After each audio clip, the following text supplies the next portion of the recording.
So, Gen Z, as the Americans say, the surprising generation. And they have really surprised me. Let me just quote something I wrote myself. It was in 2021 during the pandemic. It was published in a study on the formation of Catholic teachers. I wrote the chapter on Northern Ireland. Leonard Frankie at the University of Glasgow was the editor. And this is what I wrote. Just start with this now. Student teachers today. As we know, as we look to the future, Catholic teacher formation in Northern Ireland needs a clearer grasp of the general outlook of its student teachers today in terms of how they typically approach questions about life and meaning. Because of the massive influence of popular Anglo-American culture on young people throughout the West, not least in Northern Ireland, with its strong cultural and linguistic links with the United States, some awareness of US experience and literature may be enlightening. There, the so-called Generation Z or iGens, that is young people who have reached puberty since 2011, the age cohort overwhelmingly represented in the ranks of those in teacher training today, have been the subject of various studies. Successors to the millennial generation, people typically born between 1981 and 1986, Generation Z are the first generation to have grown up with access to the internet and portable digital technology from a young age, greatly shaping their typical approach to life. I'm nearly finished, by the way. Like the millennials, they are often noted for their self-absorption, dependence on technology, detachment from traditional institutional networks, interest in personal development, and tendency to understand themselves as spiritual rather than religious. Generation Z, however, it is argued, are also distinct from the millennials and previous generations on account of the intensity of their disdain for inequality based on gender, race, or sexual orientation. That's from Jean Twenge of the University of San Francisco. These preferences, especially in terms of attitudes towards gender and sexuality, such hot button issues in the West today, mean that they are a generation largely at odds and in a very open way with many official Catholic teachings. In a nutshell, many, though by no means not all of them, seem to be part of a move away from religion that is not haphazard, small, or uncertain. And this trend is not restricted to Catholics, but also involves members of other Christian traditions. It seems that many of them in particular distrust religion for what their age cohort interprets as its tendency to promote what they interpret as anti-gay attitudes and its general opposition to abortion. In addition, Generation Z seems to be less interested in socialising in person and interacting with peers face to face, a tendency no doubt exacerbated by the ongoing COVID pandemic and the restrictions on socialisation that have ensued. These characteristic attitudes need to be taken seriously and addressed directly in the particular programmes designed to shape and form Catholic teachers. And I go on to say, well, I'll just finish the last sentence. There needs to be a real and imaginative commitment to developing their engagement with Scripture, with liturgy and with Catholic social teaching. Catholic teacher training needs to listen to, understand better and engage with the lives of these typical students. Perhaps the spiritual but not religious cast of mind of many student teachers, if imaginatively engaged with during teacher formation, may in time offer a route which will allow many of them to delve more deeply into their faith and find a path back into that very tradition. So there was me writing in 2021. I wrote that about a move away from religion among young people, which I said was not haphazard, small, or uncertain. And that was that. I didn't anticipate the interest in faith among this age cohort triggering. Not saying everybody is triggered, but there's something certainly going on. I was listening to Stephen, and I think you used that expression in a podcast there recently, There's something going on. We're not exactly sure what it is. But and I note the opinion of Bishop Robert Barron as he comments on the phenomena in the United States and the preponderance of influencers there, which I have discovered online, truth be told, only since the assassination of Charlie Kirk, that I myself have become aware of the existence of these online influencers who are evangelical and sort of Catholic. That you all know about them, of course. Being younger, yes? You're aware it's a feature. Does it impinge on you? Is it something that's significant, or yeah? You have to tell the like of me that, because I don't know. I'm just flying kites today, and so. Let me say something now about my own pastoral experience. So as David said, I have a long experience of teaching at both second and third level.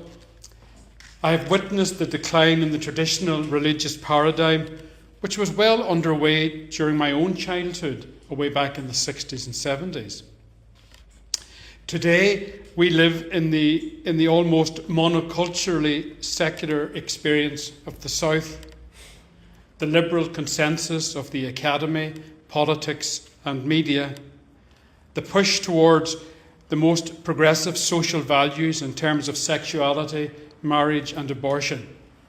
Can I say that wokeism seems to be triumphing? That isn't a vulgar thing to say, is it? Let me say a little bit. I love mentioning the North. Southerners do not want to hear the North discussed. And one of the things I think it's really important that people like you, who are intelligent and thoughtful, is that you must start talking about thinking about the North, because it has a lot to teach us. And a united Ireland is not as far-fetched as it used to be. And every chance you get, you should say to politicians, how can the South and how can a new Ireland be formed that can meet and respect the needs of evangelical Protestants in the North? This woke free state, as they would say in the North, hasn't a chance when it tries to integrate a million Northern Protestants, half of whom would be strongly evangelical. Anyway, so I got that off my chest. So the North, in the judgment of Michael Longley some years ago, was 30 years behind the South in terms of the evolution of social values. The strength of the evangelical resistance to progressive politics is strong there, not much reciprocated among Catholics. Can I tell you a secret? The retired Anglican Bishop of Down and Dromore, Harold Miller, he had the good sense to marry a Kilkenny woman.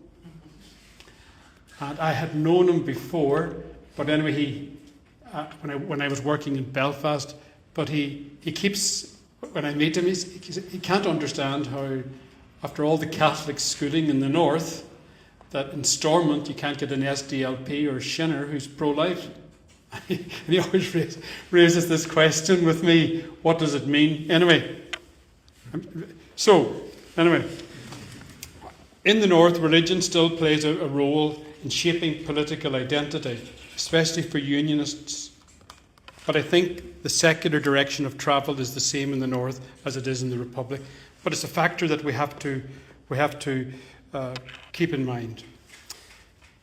Now, then there was an epiphany for me personally when I was still a lecturer in Belfast at St Mary's University College, which is a college of Queen's University.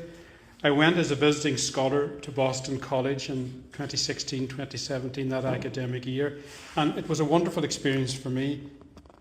A largely progressive faculty, and students didn't seem very different in their characteristics, outlook. Then I noted interesting things. Number one, some students, more so than my experience in Ireland, North or South, seem to find great energy and grounds for hope in learning about the Jesuit emphasis on faith and action, and moreover in discovering Catholic social teaching, with its key emphasis on the dignity of the human person and the importance of community, and its understanding of what the function of the market is, and so on. This idea that the individual doesn't thrive if the people around him aren't flourishing. What a radical thought for Ireland, which is so... Like Ireland today, we're a strange country. We are almost culturally Marxist in our social values, and then neoliberal in our economic ones. Hence, no housing for your generation. And a lot of the people who oversee this economy think that they're progressive liberals. But there's no political critique of them. Anyway, so that experience in Boston, this interest among some students in Catholic social teaching was reflected in various student groups, sodalities, which had a strong focus on reaching out to others, especially the poor and refugees. Then, Ash Wednesday 2017, in a parish in South Boston. Now, do any of you know Boston? Southie. Southie was traditionally the Irish Catholic bastion. And, of course, it's on the seafront. It's on the ocean, as the Americans say. And it's been transformed now by the yuppies, because these lovely apartments, these lovely houses near the water. And so I used to help in a parish there, the parish of Gate of Heaven and St. Bridget's. Right, those three. And I remember I couldn't get over, particularly in Lent, remember Ash Wednesday, the number of young professionals who had come to live there, what the Americans call the yuppies. And there they were, mostly working in financial services and IT, and there they were at Mass with their ashes. And I said, my God, this is... and many of whom, it seems, go to church quite regularly. That's a new development. Anyway, I'm just trying to tell you something about my own journey. I returned to Belfast then in 2017 to continue teaching. And while there were some very committed students, the great majority seemed unaware and were happily attached to what I call Catholicism light. I think the Irish love that, don't we?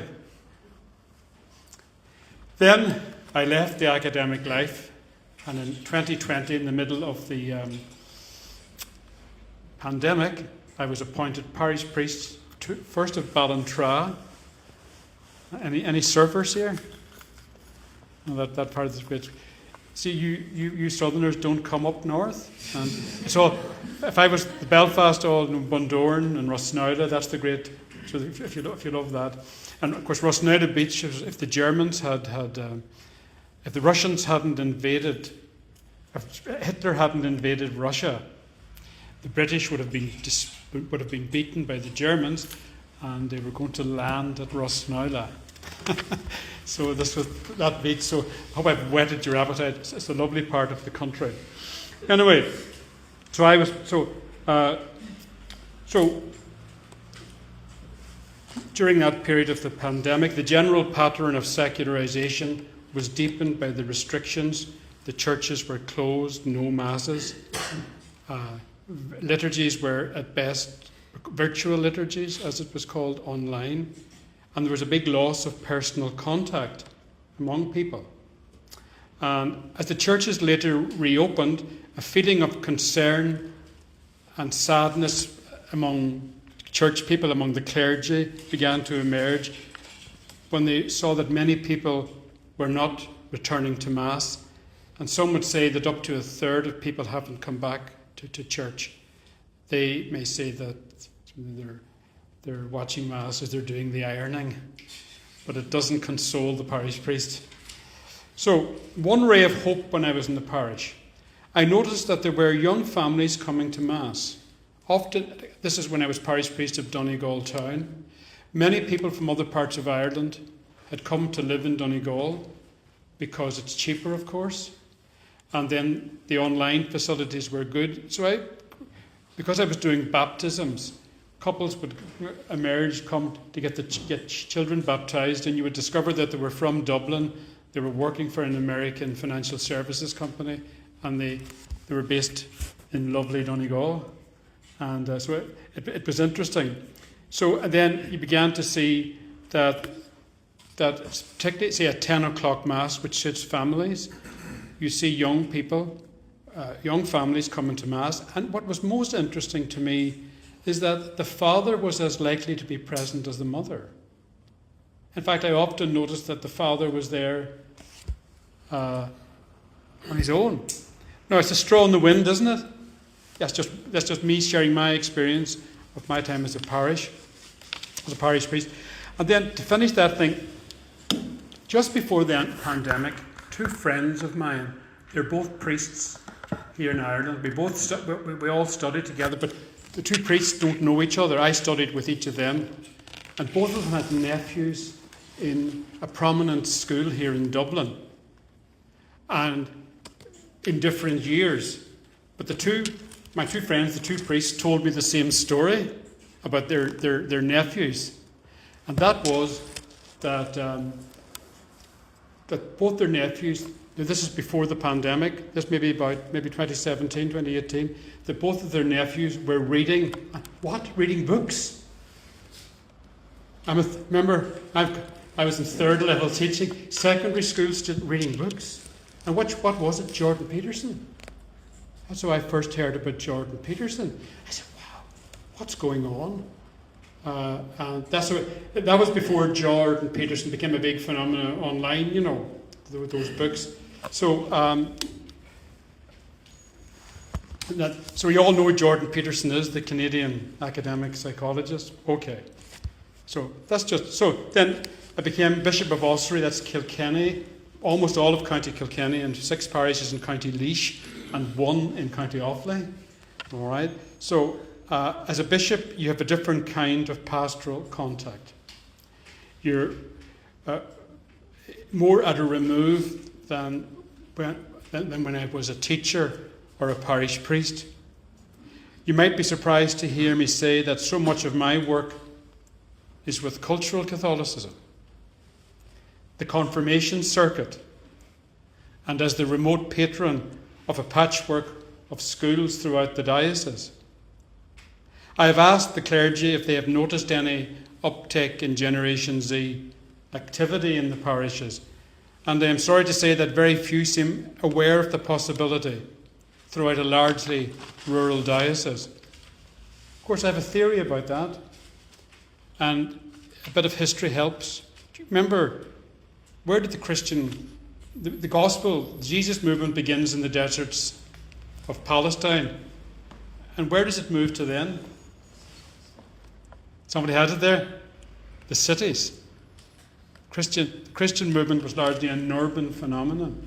So I would speculate that urban environments might be more conducive for your age group to develop your faith because it's more anonymous.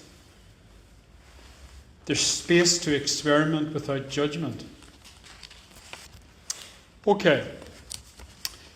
Second point now is my own experience as bishop.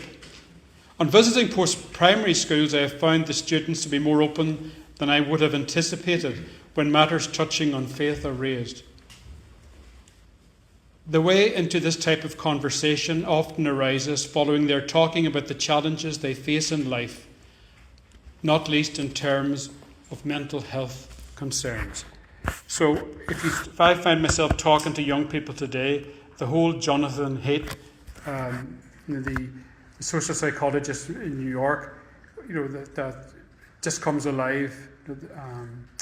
The mental health issues, the concerns about drugs and the feelings of isolation emerge quickly in those discussions. To my surprise, many of the male students were comfortable speaking about their familiarity with the likes of Jordan Peterson. And, brace yourself now, brace yourself, shocking heresy is to be said. I don't approve of it myself, but I have noted it, that many of these young men seem to appreciate the candour and assertiveness of Mr. Trump. I've come across it. So, spoiler alert over. So I began to think, what's that about?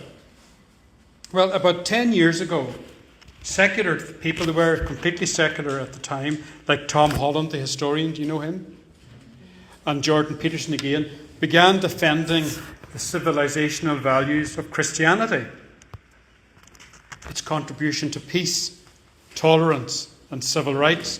This began to emerge again.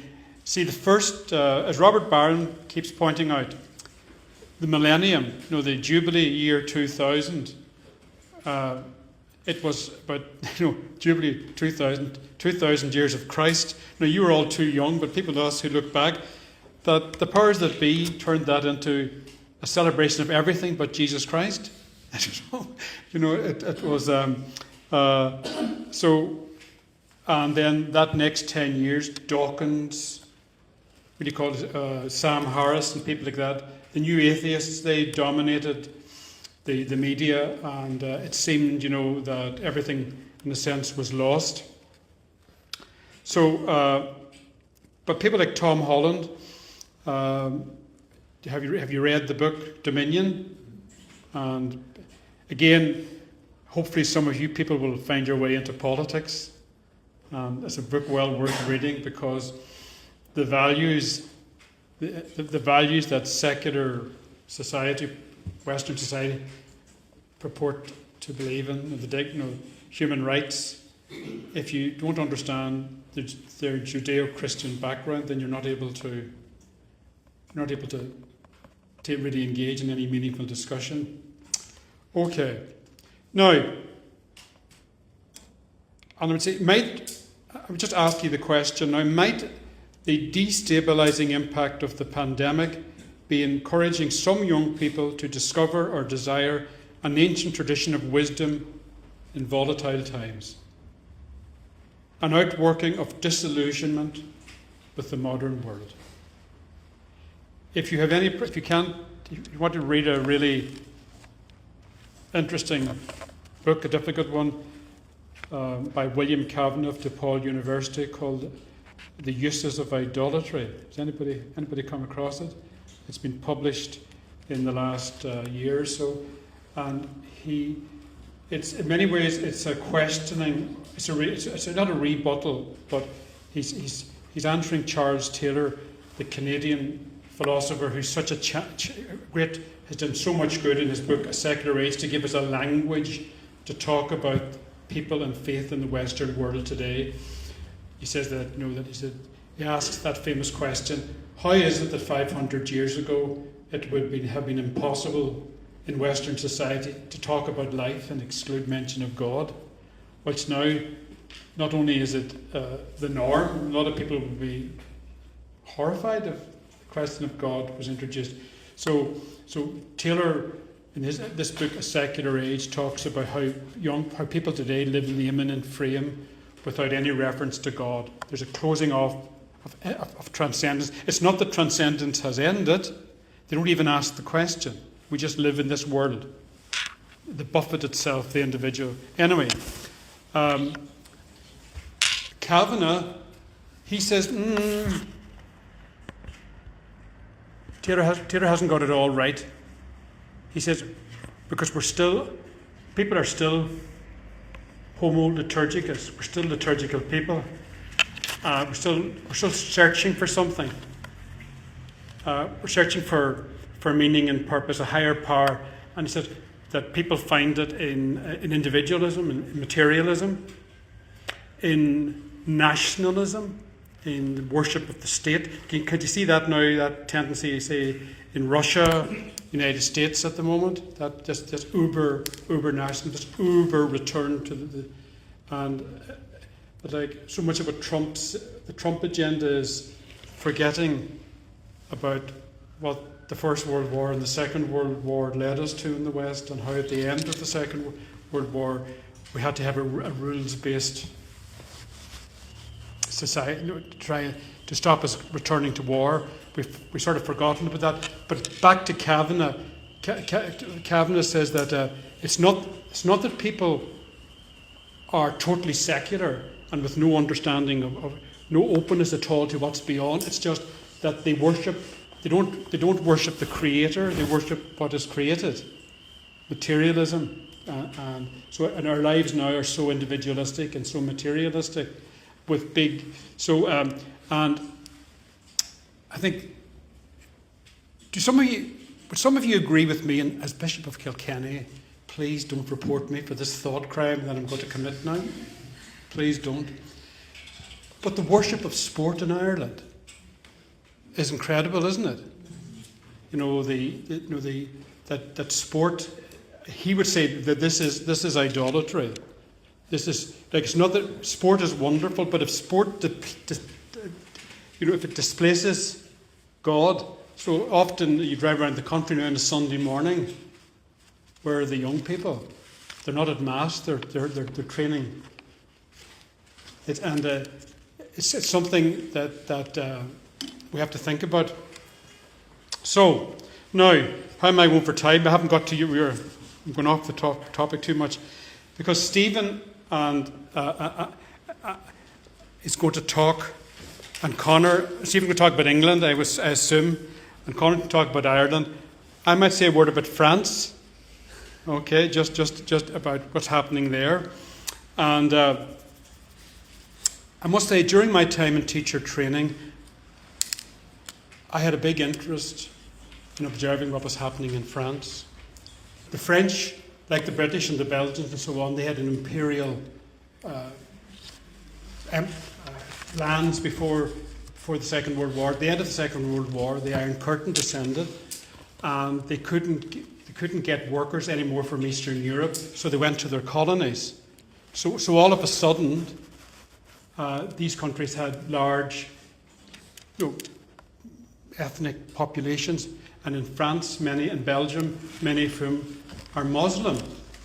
And so anyway, the big problem that the French have is that they ask, in their secular school system, they ask the children, the young people, to leave their deepest commitment, their religion, at the door. And the school then is not able, in the sense, the only mention of religion is in the context of history class or geography class, but there can be no discussion of religion as something that may be important to me and my family. And the result of this is that in many Muslim areas, that the only religious education takes place in the madras, where many then are radicalized. So, do you know that every single? I have to say now, since I became a bishop, and I'm not as good at this as I was, but up until from 9/11 in 2001 to 2019, every single person convicted of Islamic terrorism in Britain, Belgium, and France were entirely the products of state education systems. And the best enculturated Muslims in France are those who have attended Catholic schools, because there's quite a significant network of Catholic schools in France, because the Catholic school didn't ask them to leave their deepest conviction at the door. It brought them in. So that's why, in a sense, telling you all of this, because Ireland now, we're a very multicultural society. Like I said, the Belgians, the French, the British started bringing in immigrants for work in 1945. We started, 10, 15 years ago? And we already have 22% of our population foreign born, which is the same as Belgium and France, I think. So this is a really important issue. We've telescoped it to 10 or 15 years, what the other countries have done in over 80 years. So good religious education is going to be really important for the future. But I've gone on to a hobby horse, and David here will be saying, keep going. All right. So the French experience. Since 2020, France has seen a significant influx of catechumens from all ages and social backgrounds. They say that there's been a 90% growth between 2023 to 25 in people going through the catechumenate. Now, do you know what the catechumenate is? This is where adults undergo a process of conversion, and then they ask for baptism. So the catechumenate is that way the church assists adults to make the act of faith, to come to faith. And then they're baptized after a process of preparation, which normally takes place. There's a remote preparation and then an intense preparation over the months of Lent, the weeks of Lent, and normally the adults are baptized at the Easter liturgy. There were 10,000 converts baptized in France this year on Easter Vigil. So something significant. All right. Now, many young people arrive at church with an idea of religion, this is in France, shaped not by Christianity but by Islam. Rising immigration to Europe from more religious societies has increased the public discussion of faith. So in France now, which is a highly secular country, Muslims talk about their own faith and about Ramadan and so on. So the current reality is that secular modernity has cauterized the Christian imagination among most Westerners and reduced it to the bare bones of ethics and values. Muslims, on the other hand, have no hesitation in affirming the reality of God. That's Damien Howard, the former provincial of the Jesuits. He writes very well on this in England. So now, Islamic respect for the Quran seems to have stimulated people from a post-Christian background to rediscover or discover for the first time the Bible. This new context, made possible by the growing presence and confidence of Islam, I think, may liberate the European Church, Catholic and Protestant, to speak with a new confidence about God. Christians may feel provoked and emboldened to return to their own traditions of prayer, ritual and fasting with a new vigour. In the long term, this will have big implications for our parishes and our schools. Now, in the French context, it's very clear that the Bible is more important to conversion than social media. There's a big growth in the purchase of Bibles in France. The conversions happen before social media and Christian influencers in a natural way. Social media and the internet complement and support their conversion, but the Bible comes first. And many young Catholics in France are intrigued by the Muslim discipline of fasting at Ramadan, and it prompts them to make their faith more visible, wearing crosses and the veil in church and having a stricter observance of Lent.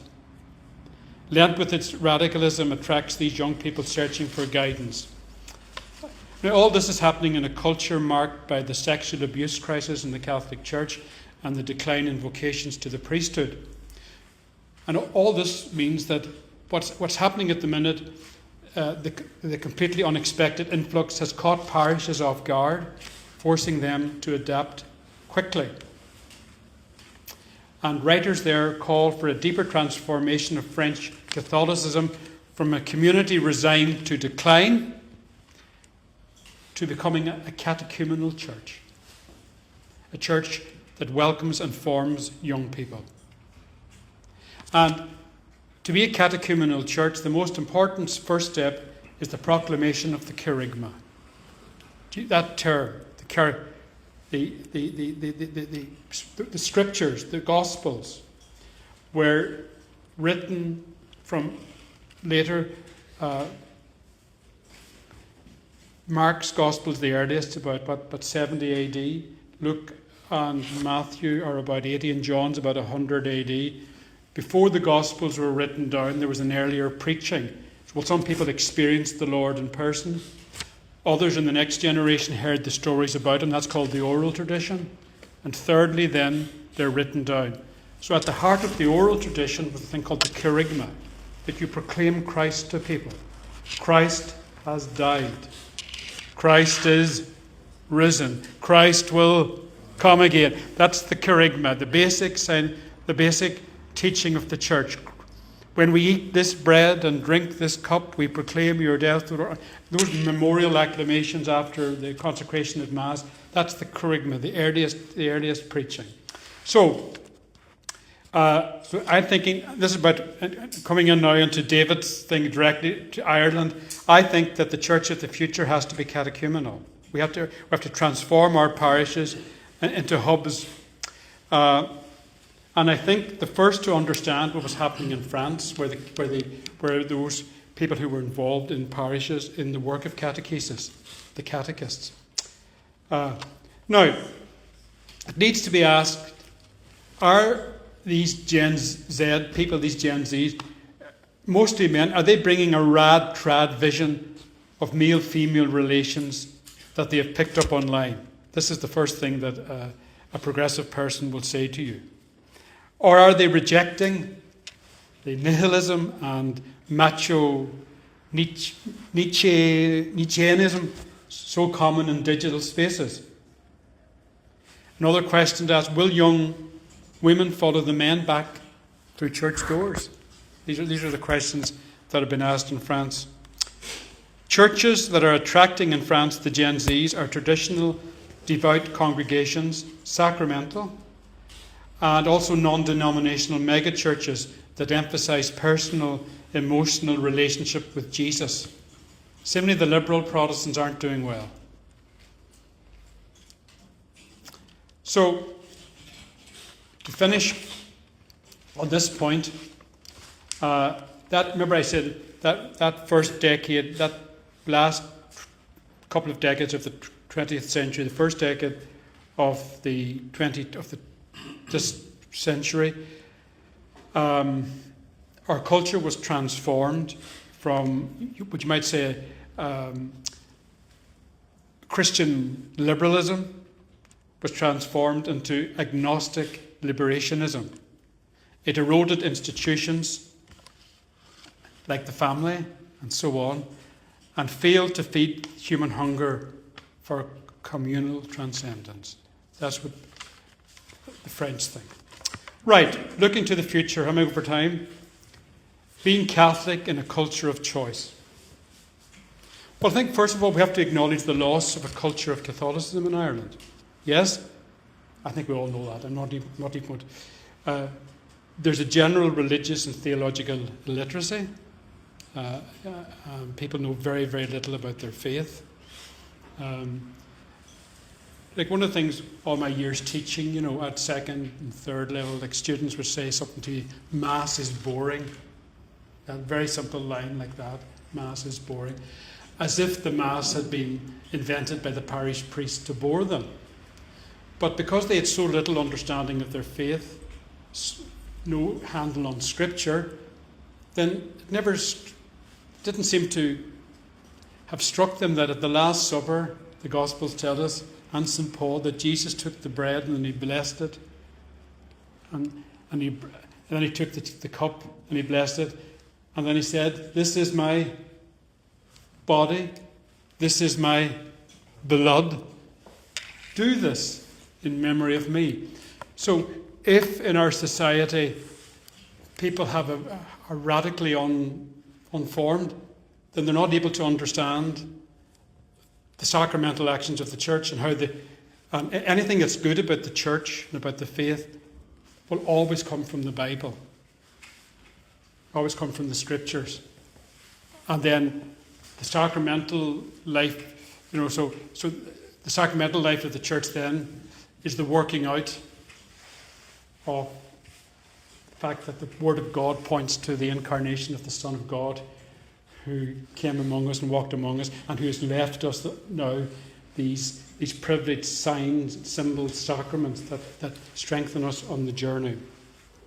So now there are a significant minority of evangelical Catholics and conservative Catholics, but of course from a bishop's point of view, a priest's point of view, a lot of them tend to be very individualistic.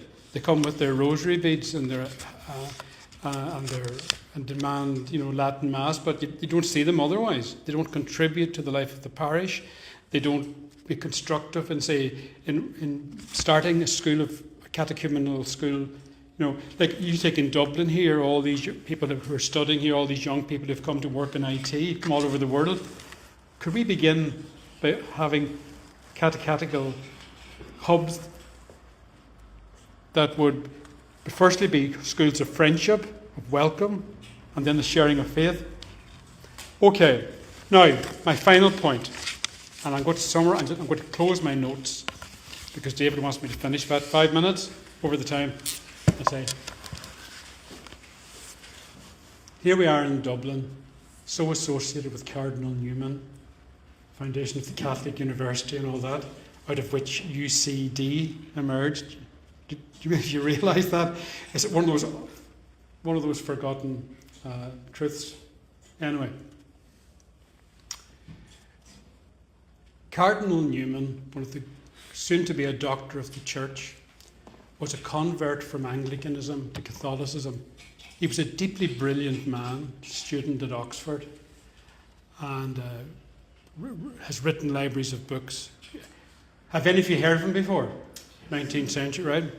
So Newman had a brother called Charles, who was very, very brilliant as well. And when they were both students at Oxford, they'd walk together. I think it was in Kensington Park, if that makes sense, Stephen, in London. And they would discuss religion and faith and so on. And Charles, of course, John Henry was a deeply, deeply religious man, and that was on a journey that brought him into the Catholic Church. Charles had no interest in religion. He was very sceptical. So anyway, John Henry and the brother would walk and they'd talk and discuss around Kensington Park. And eventually, when all was said and done, John Henry came to the view that what's needed, that there are three things needed for faith. Think of a triangle, an equilateral triangle. And I'm going to give you 3 D words. And I think these are key to the religious imagination now of Generation Z, for the future of what church has to do. He says, not everybody gets it, but those who do have a disposition. You have to have a disposition of faith. And in the past in Ireland, we thought everybody had to be Catholic, or indeed in the North, Protestant. And that was because religion got too intertwined with politics. That religion, to be a Catholic, the nationalists found Catholicism a very useful way to try and advance nationalism, that we had to leave the United Kingdom. The Unionists found Protestantism very useful because that they were British and Protestant and they should stay in the Union. So religion became very, very entwined with the state. As well as that, then, in the poverty of the 19th century, emerging from the penal laws and indeed before it, the Catholics provide education and healthcare on the cheap. Reformed schools. What Irish people in the 19th century wanted most was they wanted to be educated, Irish Catholics, they wanted to be educated and respectable like Protestants. So there were 100 nuns in Ireland in 1800, there were 8,000 in 1900, and there were up to 15,000 in the 1950s. What is that, right? What was that about? Give me those figures again. 100 nuns in Ireland in 1800, 8,000 in 1900, up to 15,000 by the 1950s. What do you think that means? Why were all those nuns running around?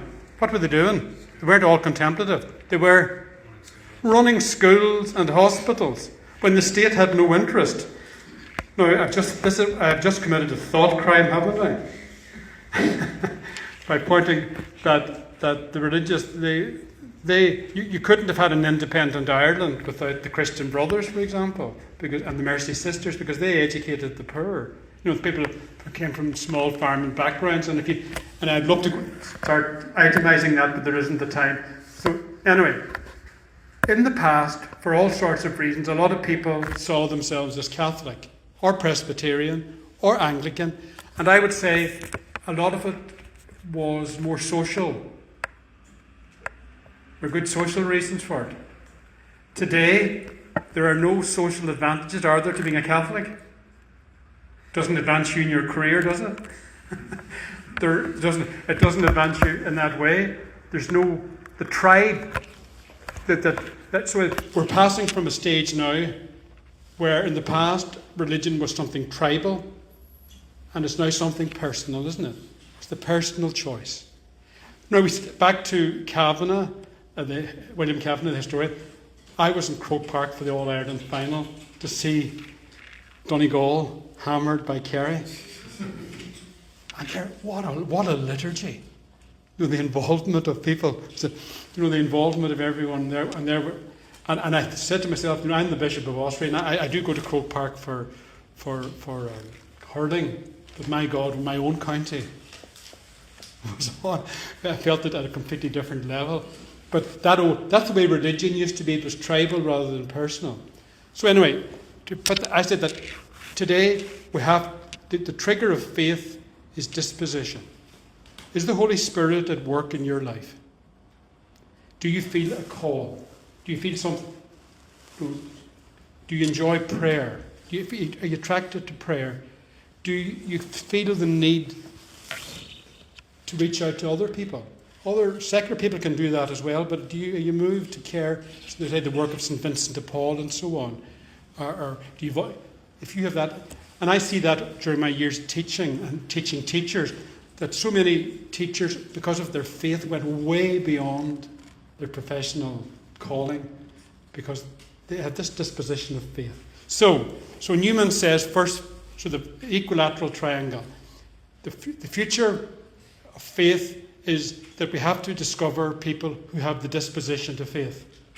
Then the second point is having if you have the disposition, then the task of the church, the parish, the school, the community, whatever it is to help you make the decision of faith. It's a second D word. You have the disposition. So then, how then do you make the decision of faith? Now, this is really difficult for Generation Z because they tend to be lurkers, is that the word? Observant from afar, not committing to anything, not committing, keeping the options open, and internet religion suits some people. You're there, you decide when to open your browser, you decide when to stop, and it's difficult. You have to commit, say, to go to Mass on Sunday, 11 o'clock. That can be a bit countercultural, but it's important. So how is to help people make the decision of faith? Does that make sense to you? You have to. If you don't make in our society today that is so secular and so individualistic, if you don't make the decision of faith, you just be carried away by the secular currents which are so strong. And the final D word I have for you. If you have the disposition of faith, if you make the decision of faith, then you have to live in a way that's different. Different. The Christian makes a difference in the world by the things that they say and do.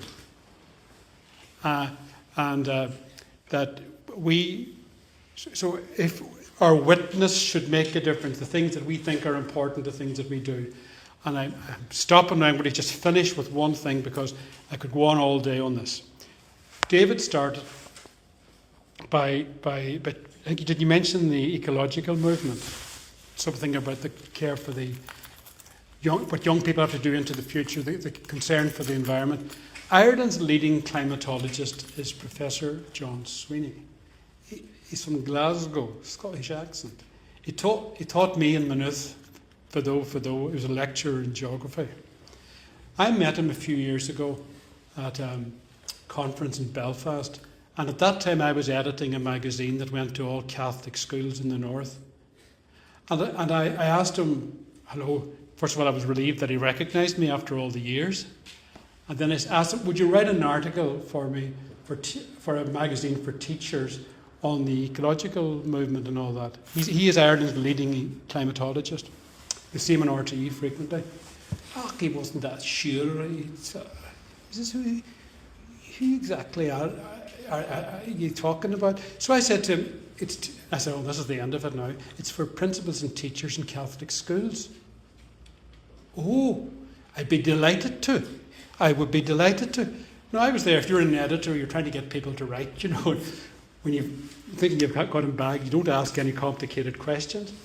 So after I had got them all signed up to write, John, I was quite surprised. When I asked you to write for a general thing for teachers, you weren't that interested. But when I told you it was for Catholic teachers, all of a sudden your eyes lit up. A bit countercultural, that, isn't it? I wasn't expecting that. Oh, he says that the challenges that we will face in the future environmentally are so huge that he says religious people will be key to addressing them, because he says most secular people will get depressed in the face of big challenges, because he says people of faith are better at dealing with the long-term big issues, because they see problems. They don't see problems as to be solved there and then. They think intergenerationally. So that's and I think of Pope Francis is probably his most important encyclical, Laudato Si, to care for creation, that was very well received by the scientific community, because even they understand that people who are on fire with the gospel, with the love for God, in their own quiet way, can do so much for the better to transform society. So that's my final point. And the two things is that the future for the Generation Z is they have to be invited to make the decision of faith, facilitated to make the decision of faith. And then when they do that, they make a difference. And I just gave you two ideas there, how to do that. The catechumenate, like what can you do to spread the Kerygma, and help, for example, with the environmental movement by giving it the spiritual legs that it needs to survive. Thank you very much.